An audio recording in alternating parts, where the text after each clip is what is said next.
अज्ञान से लड़ाई है, हम जीत चुके हैं और परमार्थ हमारा परम धर्म है। बच्चों, ये सब खेल हमारे किए, हमसे मिले सो निश्चय दिए। कुछ पाने के लिए कुछ खोना पड़ता है और परमात्मा की तो सीधी सी बात है भाई, तन मन शीस ईस अपने पे, तन मन शीस रे पे पहलम चोट चढ़ावे, जब कोई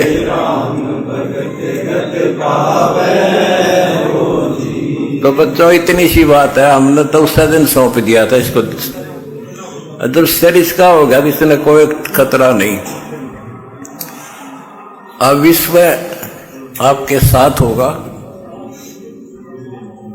और आपके मुंह की तरफ देखा करेगी जनता।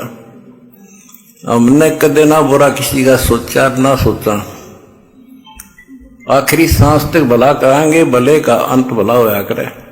लंबी लड़ाई जीत का यहां जब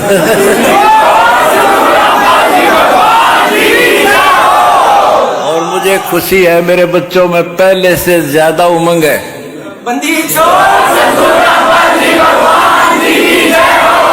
कहते माता भगत जने, या दान दाता या सूर, ना तेरे ले बांझड़ी क्यों व्यस्त गवावे दूर। तुम तो तीनों क्वालिटी के जन्म रखे तारी मां ने। परम पिता परमात्मा कबीर जी की असीम रजा से मेरे बच्चों, आपको अपने घर का ज्ञान हुआ, इस काल के लोक की व्यवस्था की जानकारी आपको हुई। आपकी किस्मत, आपका लक अजब गजब है मेरे बच्चों। इस बात को जो भी थोड़ी सी रुचि भगवान में रखता है अवश्य जानता है कि परमात्मा की साधना भक्ति अवश्य करनी चाहिए। इसका कारण क्या है? इसका कारण यह है कि हम ऐसे लोक में रहा करते थे जहां हमें कोई कष्ट नहीं था, किसी चीज का अभाव नहीं था, प्रत्येक सुविधा उपलब्ध थी। और जब से हम इस टटपुंजिया लोक में आए हैं, यहां पर सुख नाम की वस्तु नहीं और हमारी आत्मा सुख वही चाहती है जो ये पहले छोड़ चुकी है। कुछ दिनों के बाद ही जब इसकी पूंजी समाप्त होगी, जो अपने पिता के घर से लेके आए थे हम,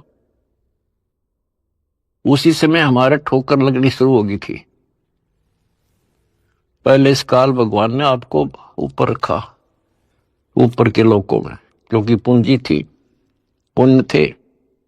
उसके बाद नीचे पटका कि जाओ पल्लेदारी करो और खाओ, जीवो और मरो। कुछ ज्यादा कमाई हो जा तो होटल में आ जाओ स्वर्ग में, यहां खाओ पियो, उसका चार्ज दो, खत्म हो जा, फिर 84 लाख योनियों में ठोक दो। आप देख रहे हो मेरे बच्चों, किसी पंथ ने देख लो, किसी धर्म में देख लो, सब जगह श्रद्धालुओं की भीड़ ने खचाखच भरी है। किसी मंदिर पर देख लो, किसी कुंभ के मेले पर देख लो, करोड़ों की संख्या में भटक रहे हैं उस परम पिता के बच्चे। अब हमें तो ज्ञान हो गया, हमारी तो आत्मा रोती है। बताए काल ने किसा जुल्म कर रखा है, बताओ के साधना चला रखी है, ईशान मोल जीवन। और ऐसे भांग का बाड़ा जान लग रहा, और सारे नो यही मान रहे हैं कि हमारी भक्ति सही है। जब आप शिक्षित हो, शिक्षा का ये फायदा हुआ अपने को मेरे बच्चों, कि अगर समझना चाहो ना इंसान तो समझ सकता है। विशेषकर हिंदू समाज के लिए तो गोल्डन चांस है, क्योंकि ये अपने शास्त्रों को सही मानते हैं। वैसे तो सभी अब अपने ग्रंथों को सही मानते हैं, मुसलमान भी, ईसाई भी, सिख भी, सारे जैनी भी, लेकिन जैसा तरतीब वाइज ज्ञान हिंदू शास्त्रों में है, विशेषकर गीता जी में, और वेदों का ज्ञान तो एक लंबा चौड़ा विस्तृत है, उसमें भी वो छुपी नहीं है वस्तु, साफ है, पर उसको देख नहीं सके, पहचान नहीं सके, जान नहीं सके। तो अपने जो ग्रंथ है हमारी, इनका मतलब क्या होता है? ये सिलेबस की बुक है, ये टेक्स्ट बुक है हमारी। अब जितने भी साधक हैं विशेष हिंदू धर्म के, तो हम देख ही रहे हैं, इन पुस्तकों को बहुत अच्छा मानते हैं, गीता, वेद को, पुराणों को, उपनिषद को, लेकिन साधना इसके अनुसार नहीं कर रहे। त्रुटि ये है। फिर सिलेबस की बुक का फायदा क्या? जो बच्चा सिलेबस से आउट पढ़ेगा तो कैसे पास होगा? वो तो सिर पटक लो। इनको ये पढ़ते हैं पर करते विपरीत है। जैसे अगर गीता जी में देखें हम, चौथे अध्याय के 25वें श्लोक से शुरू हो जाता है। अभी कोई तो भक्ति ऐसे करता है, कोई तो स्वाध्याय करता, गीता का पाठ कर लिया या कोई और ग्रंथ वाणी पढ़ ली, गायत्री मंत्र कर लिया, जिसको गायत्री मंत्र कहते हैं। ये जरूर अध्याय 36 का मंत्र 3, उसका आगे ओम लाग है। कोई योगा करते हैं, कोई तप करते हैं, कोई केवल श्वास, वो श्वास पे ध्यान रखते हैं, कोई समाधि लगाता है, कोई घोर तप करते हैं, और सभी अपनी अपनी साधनाओं को पाप नाशक जानते हैं, क्योंकि पाप नष्ट होंगे तभी तो भगवान मिलेगा, तभी तो हम निर्मल होंगे और साथ में भक्ति कमाई होगी। ये बता करके चौथे अध्याय के 32वें श्लोक में फिर कहा है कि इस प्रकार की, यानी जो सत साधना, धार्मिक अनुष्ठानों की यथार्थ जानकारी ब्रह्मणे मुखे, यानी सच्चिदानंद घन ब्रह्म के मुख कमल से उतरित वाणी के अंदर विस्तार से बताई है। और उनको जानने के बाद फिर तुम पापों से बिल्कुल मुक्ति प्राप्त कर लेगा, और पाप मुक्त हुए तो मोक्ष मिल गया। तो उसका तात्पर्य है कि परमात्मा ने, उस सच्चिदानंद घन ब्रह्म ने, जो स्वयं अपने मुख कमल से बोल कर जो ज्ञान दिया है, उसमें वो सही जानकारी है, वो तत्व ज्ञान है, वो सूक्ष्म वेद है। फिर चौथे अध्याय के 33वें श्लोक में यह कहा है कि अर्जुन, द्रव्य में यज्ञ से ज्ञान यज्ञ श्रेष्ठ है। यानी वैसे ही देखा देखी प्रेरित होकर कहीं धर्मशाला बना दी, कहीं पर भंडारे लगा दिए, कि तो कंबल बांट दिए, गौशाला बनवा दी, प्याऊ खुलवा दी, वो तो अच्छी बात है, लेकिन पहले ज्ञान समझो। सबसे पहले ज्ञान यज्ञ श्रेष्ठ है, पहले ज्ञान समझो। फिर उसके लिए बता चौथे अध्याय के 34वें श्लोक में कि उस ज्ञान को तू तत्वदर्शी संतों के पास जाकर समझो, उनको दंडवत प्रणाम करो, नम्रता पूर्वक प्रसन्न करो, वह तत्वदर्शी संत फिर आपको वो मार्ग बताएंगे। फिर वहां पता चलेगा, गुरु बिन माला फेरते, गुरु बिन देते दान, गुरु बिन दोनों निष्फल है सही, पूछो वेद पुराण। अब यहां से स्टार्ट होगी फिर वह साधना शास्त्र को। फिर गुरु पूरा हो, हमारे शास्त्रों में सारी पहचान बता रखी है। भाई संत की पहचान, पूरे गुरु की पहचान, तत्वदर्शी संत की पहचान 15वें अध्याय के प्रथम श्लोक में बता दिया। जो इस संसार रूपी वृक्ष के सभी विभाग भिन्न भिन्न बता देगा, स वेदविद। वेद का अर्थ ये नहीं 4 वेद हैं, वो तत्व ज्ञान का जानने वाला है। वेद का अर्थ ज्ञान होता है, सूक्ष्म भी वेद है, 4 वेद हैं इस प्रकार। तो ये परमात्मा ने 600 साल पहले बच्चों सारा बता रखा था, लेकिन हम उनको एक अशिक्षित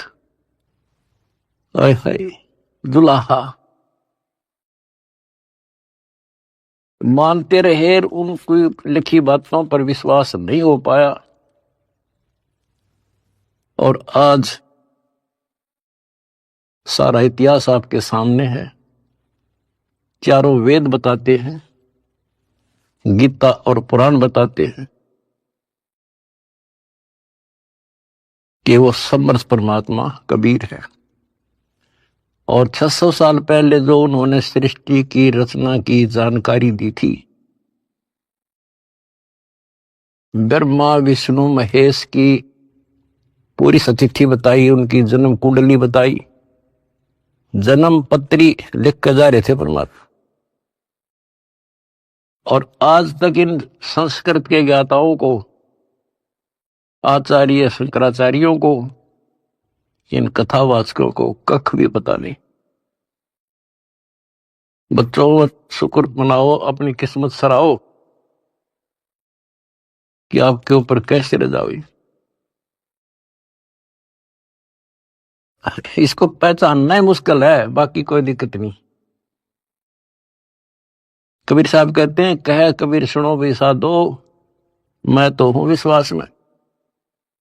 अगर आपको ये विश्वास हो गया कबीर इज गॉड, दिल से, बनावटी नहीं, मोक्ष में संशय नहीं है। मोक्ष तो सीधा है, ज्ञान पूरा, भगवान पूरा और आपका गुरु पूरा। मोक्ष में क्या दिक्कत रहेगी? यू राय ना मिला था, हमें पता ही नहीं था यू करे क्या, कहां से शुरू करें, कहां मरे, कित जावे बता इंसान। भगवान के लिए तड़प सभी को है। एक दिन किसी से सुन सुना कर या कोई प्रेरित होकर के भगवान के लिए निकलेगा, प्राणी रुक नहीं सकता। अब कहां मरे जाके, गड़ी गड़ी में ठग बैठे कथावाचक, बड़े बड़े मंडलेश्वर। अब कहीं ना कहीं तो जाकर गर्दन देनी पड़ती है, कहीं ना कहीं तो इन्होंने सोचा कहीं से तो लो, कोई दीक्षा लो, कोई भक्ति करो, कोई राह मिला है।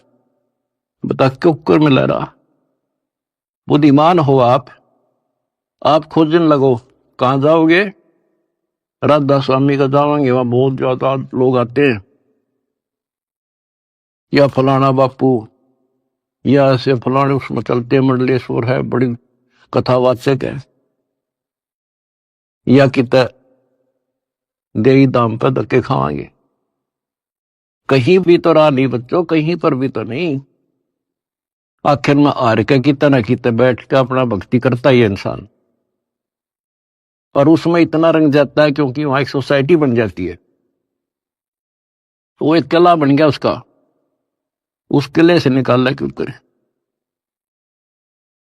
राधा स्वामी से ले गए, सारा दिन वो विचार सुने जो बकवाद है सारी, और वो फाइनल हो रही है कि इतना ही है बस सारा कुछ।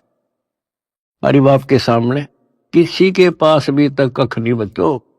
और बता क्यों था भगवान भटके थे, क्या जरूरत थी उनको आने की? इस मनुष्य जीवन का काम है तो यो है, अब ठीक ठाक भक्ति करके अपना पीछा छूट जा, और उसका राह नहीं मिल रहा, बताइयो ऐसे भटक रहा असंग युगों से। उसी लिए आपके पिताए भगवान खुद आए और ये काम करे थे। यहाँ बता कोई कपड़ा बुनने आए थे वह, सही। अगर उस टाइम वो ना आते तो आज हम कैसे पहचानते कि भगवान ऐसी लीला करता है, या पहचान बना गया अपनी, अपना परिचय दे गए वो 600 साल पहले कि गॉड कबीर। आज शास्त्रों से दास ने आपको पहचान करा दी। ले भाई भगवान ऐसा होता है, ये गुण लक्षण है किसमें? शास्त्रों बताए जो लक्षण जिसके ऊपर खरे, he is God. Swami Ramanand जी चारों वेदों के प्राकांड ज्ञाता माने जाते थे और 18 पुराण कंठस्थ थी उनको। उपनिषद क्या सारा कुछ गोट रखे संस्कृत में। और समझदार को संकेत ही पर्याप्त होता है। स्वामी गुंडी खोल कर जब माला गल डारे, गरीब दास इस भजन को जान सके करतारे। जब रामानंद जी कर्म कांड कर रहे थे, पढ़ते थे पीछे, और परमात्मा ने कहा स्वामी जी ये गांठ खोल लो सी धागे की और फिर बांध दो, मुकुट ना उतारना पड़ेगा, आपकी पूजा भी ठीक बच जाएगी। कहते डोडी पर्दा दूर कर जीना कंठ बुलाए, गरीब दास गुजरी बहुत जो बदन बदन मिलाए। एक तरफ तो हिंदू समाज, ब्राह्मण कुल और शूद्र का कपड़ा भी ना लगन दिया करते, दूर से बात कराया करते। और उस जोरी ने सीने का लगा लिया लाल। इसको कहते हैं वक्त पड़े सौदा करे, कोठे डारे ज्ञान बाढ़ में जाओ समाज से चिट्ठी। तो ये नुक्ते बनते हैं। फिर क्या कहते हैं जो दास आपको बताना चाहता है। स्वामी रामानंद जी ने कहा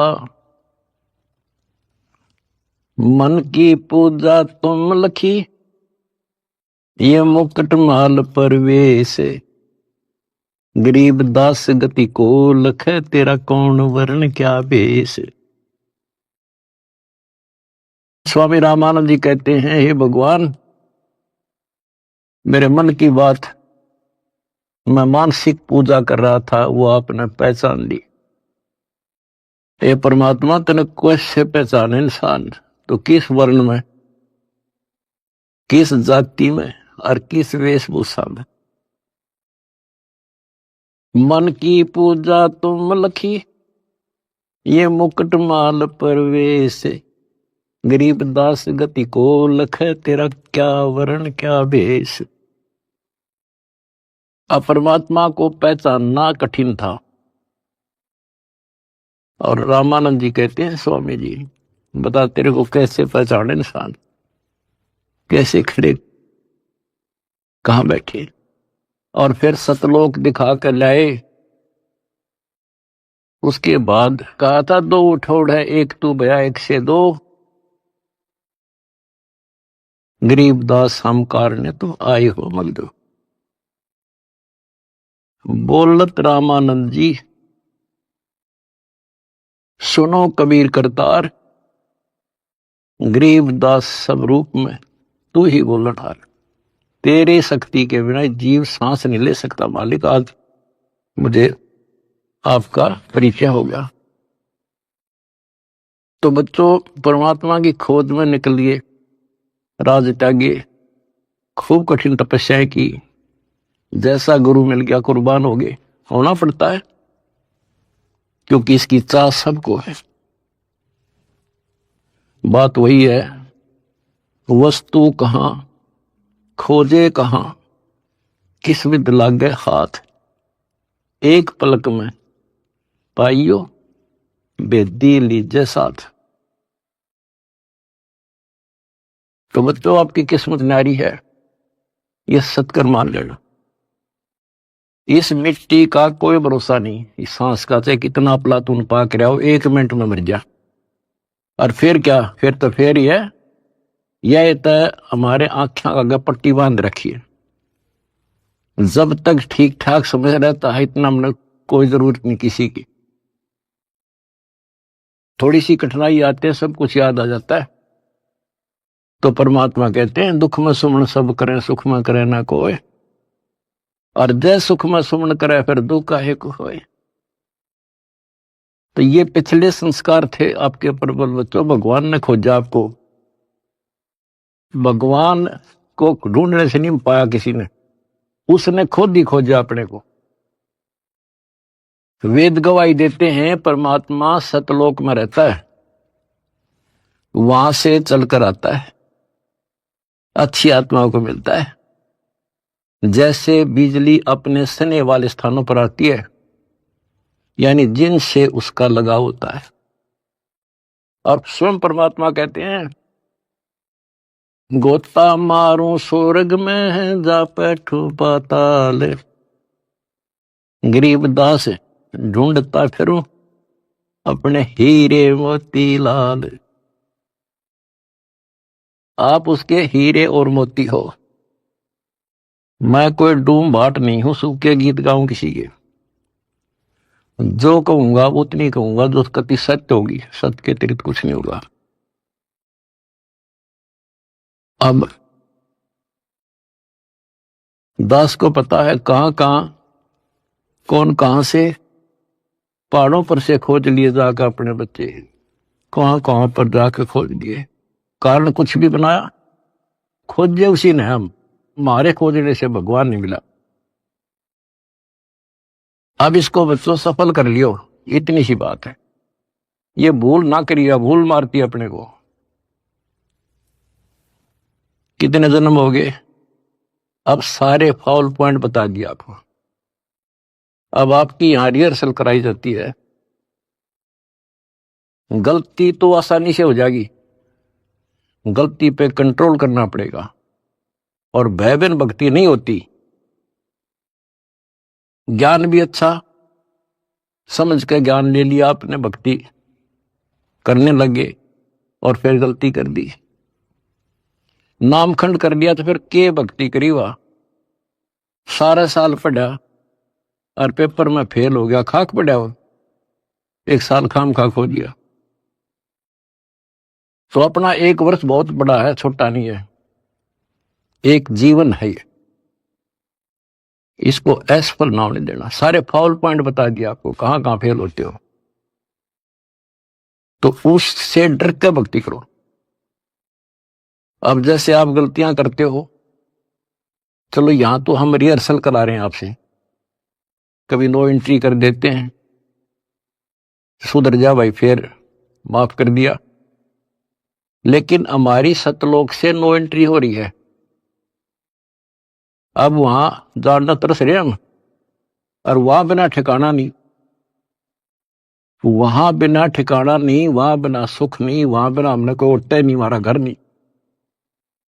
स्वर्ग में गए, वहां खाओ पियो, पूंजी खत्म होते, चल यहां खड़ा हो, होटल आओ, तो यहां आगे काम कर, काम कर, ना करेगा तो घर तो भाग जा, करना पड़ेगा, मजबूरी है। मर गया मरो, चलो फिर नरक में जिसे कर्म थे भोग। कहते बिन साहिब की बंदगी कहीं ठोर ठिकाना ना। उस कबीर भगवान की भक्ति के बिना कहीं ठोर ठिकाना नहीं अपनाना। अब सतलोक में जाकर हम स्थिर होंगे, सथाई हो जाए। अब वहां से नो एंट्री हो रही है अपनी, वहां जाना कितना कठिन होगा अपने लिए। वहां पर तभी जाया जाएगा जब हम कति उस योग्य हो जाएंगे, मन कर्म और वचन से। तो इसलिए बच्चों, परमात्मा कहते हैं अनंत कोट बाजी जहां और रचे सकल ब्रह्मांड, गरीब दास मैं क्या करूं यू काल करे जुग। मैं इतना सक्षम हूं, मैंने सारी सृष्टि रची, और यू काल जो है इसका नामखंड करा देता है जीव को और मेरे से दूर कर लेता है। यहां विवश है परमात्मा, क्योंकि हम काल के लोक में हैं। और काल के साथ परमात्मा का जो एग्रीमेंट हो रहा है वो ये है, भाई आपके ज्ञान को माने आपका और मेरे ज्ञान को माने मेरा। अब आपने परमात्मा का ज्ञान सुना, आपकी आत्मा ने मान लिया कि भगवान है यही, ज्ञान है यही, तो आपको उसी दिन से राहत मिलनी शुरू हो जाएगी, दीक्षा से पहले ही। क्योंकि परमात्मा का विधान है कि मुझे मानेगा तो मैं उसका साथ हो लूंगा वहीं से, फिर नाम तो लेना ही पड़ेगा।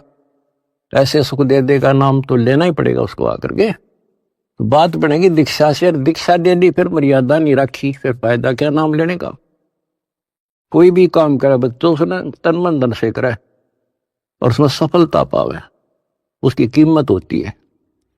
वैसे बनावटी बातें करने से, लोग दिखावा करने, ठीक है जैसे कर रहे हो और जगह धक्के खाने से अच्छा तो यहाँ तो जिसे करोगे वैसा तो मिलेगा। लेकिन के बिला सुख होगा, अगले जन्म में राजा बन जाओगे, रानी बन जाओगे। तो इन सब बातों को याद करके बच्चों अब के सफलता पाओ। अपने घर चलो, बड़ा मुश्किल से दाव लगा है। लख बर सूराजूद ही लख बर सावत दे, लख बर यति जहान में तब सतगुरु सरदार।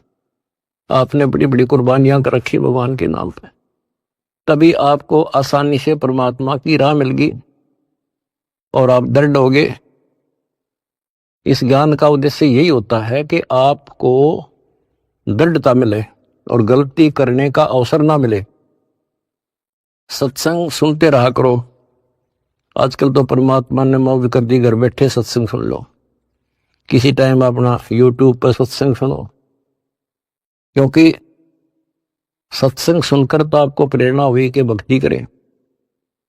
इसी प्रकार नाम दीक्षा लेने के बाद भी सत्संग बहुत जरूरी होता है। तो आखिरी सांस तक सुनना पड़ेगा, नहीं तो काल पता नहीं कहां कब गड़बड़ करवा देगा। और कहते हैं भयबीन भक्ति नहीं होती, परमात्मा से डर कर रहना पड़ेगा। और अपने घर चलने का सुअवसर प्राप्त हुआ आपको।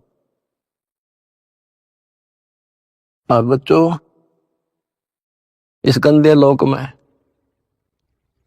परमात्मा कहते हैं वाई तन दर सुखिया कोई ना देखा, दो देखा सो दुखिया हो, उदय अस्त की बात करे मन सबका किया विवेका हो, सबका किया विवेका। बता भगवान की एक वाणी भी तैसी नहीं जो कति वैसे बोल रखी हो। भाई घाटे बाधे सब जग दुखिया, क्या गृहस्थी बैरागी हो, सुख देव ने दुख के डर से गर्भ में माया त्यागी हो, गर्भ में माया त्यागी हो। विचार करो बच्चों, एक एक बात की एक एक पंक्ति में अजब गजब रहस्य छुपा हुआ है। कहते इस दृष्टि में मैंने कोई सुख ही दिखाई देता जो 5 तत्व के शरीर में है। और फिर क्या बताया है, जैसे सुखदेव ऋषि को मां के पेट में ही इतना ज्ञान था कि ये दुखों का भरा संसार है और इससे मनुष्य जीवन इसलिए मिलता है कि भक्ति करूं। और वो उसको पता था कि बाहर आते ही भूल पड़े तो 12 वर्ष तक मां के गर्भ से बाहर नहीं आया। तब ब्रह्मा विष्णु महेश ने उनसे कहा भाई बाहर आ, इससे पार नहीं पड़ा करती। तो आपको बता रखा वो शर्त पे बाहर आ गया। एक क्षण के लिए, 1 सेकंड के लिए माया रोकी थी, वो मां के पेट से बाहर आ गया। तो उसको याद बनी रही कि इस संसार में भूल पड़ जाती है, इतना गंदा लोक, और मनुष्य जीवन केवल भक्ति के लिए मिलता है और भक्ति करके पीछा छुटवाऊंगा। अब बताओ, उसमें पिछले संस्कार से आकाश में उड़ जाने की एक अर्जी की गांठ थी। ये बताओ कितना ज्ञानी था और फिर मार खा गया। आकाश में उड़ जाने की एक सिद्धि थी, और अब के याद रहा उसका भगवान। फिर उसमें मान लिया कि बस मेरे बराबर कोई नहीं, आज जब मेरे में यह सिद्धि है तो मैं तो हो गया मुक्त, स्वर्ग में पहुंच गया। ये स्वर्ग तो बड़का के खेल हैं, यहाँ तक कद्दे घूम आओ तो थोड़ी बहुत पूंजी ले रहा है, जहां जाना उसका ज्ञान भी नहीं। अब देखो फिर इधर उधर से झटके खा के भाई गुरु बिन बात नहीं बनेगी। गुरु बनाने चला राजा जनक को। राजा जनक विष्णु का पुजारी, भक्ति करी कति दिन रात एक करके, और क्या मिला? स्वर्ग, विष्णु लोक प्राप्त हुआ। देवताओं की पूजा करने वाले देवताओं को प्राप्त होते हैं। 9वें अध्याय का 25वां श्लोक स्पष्ट करता है। भूतों को पूजने वाले भूतों को प्राप्त होते हैं, पितर पूजने वाले पितरों के पास जाते हैं, देवताओं को पूजने वाले देवताओं को प्राप्त होते हैं। देवता नहीं बनते हुए, वो कहने तो देवता है पर कैटेगरी बहुत छोटी होती है उनकी। कोई देव बनेगा, कोई देवी बनेगी, स्वर्ग में चले गए तो उन इन देवताओं के नौकर लगते हैं। जैसे उदाहरण के लिए आपने कथाएं सुनी है कि एक बार विश्वामित्र जी तपस्या करे था। स्वर्ग के राजा इंद्र को एक टेंशन रहती है कि इंद्र की गद्दी प्राप्त करनी होगी, कोई तप ना कर दे, कोई धर्म ना कर दे, यज्ञ वगैरह, तो उसको खंडित कराना इसका मूल उद्देश्य होता नहीं था, इसकी गद्दी जा। वो भी राजा है, और राजा अपनी राज्य के बचाने के लिए, गद्दी के बचाने के लिए हजारों सैनिक मरवा दे तो लाखों मरवा दे, तो उस गद्दी को बचाने